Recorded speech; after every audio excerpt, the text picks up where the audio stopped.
जोहार के सनाम को सानताड़ी आड़ाम बाहा पाटा खन इनगे एभेन कुइली सेरेन तेहेन दिन पढ़ाव आजमना पारसी पोहा पुथी खन तुयु आर भेड़ा रेया कथा अला कदाय पंडित रघुनाथ मुर्मू। मिद दिन सिमरा ऑक्ते मिटांग तुयु बाड़गी सेट ए हेज लेना।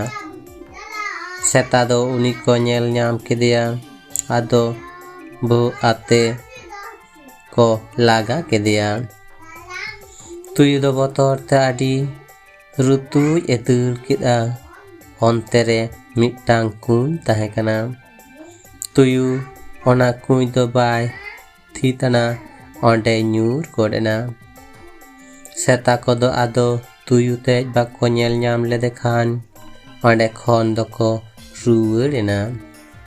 तुयु दो सेता ठेन खन दोय बांचावना मेनखान कुंय खन दो बाय राकाब दाड़ेयाग काना। ओना कुंय दाग रे चापे काते ताहेना। सेता एनखान मिटांग भेड़ा ओंडे सेटेरनाय कुंय आड़े रेना तासात आतिñ आतिñ आदो कुंय दाग ए उयुंग गड केदा। खान गे तुयुय मेन गड केदा चेद ए मुयुंग दा बयहा देला दोन आड़गोन में नोडेना दा गुल लेका हेड़ेमा।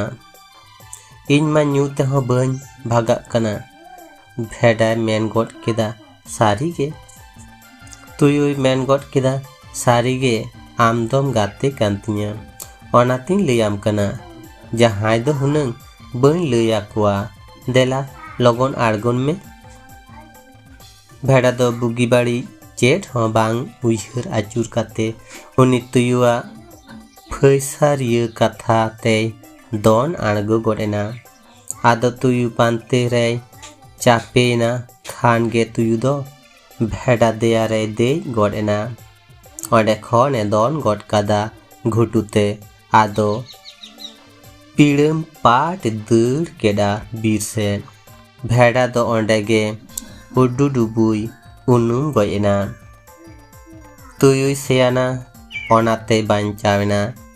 भेड़ा दोय ओंडोयना ओनाते गयना।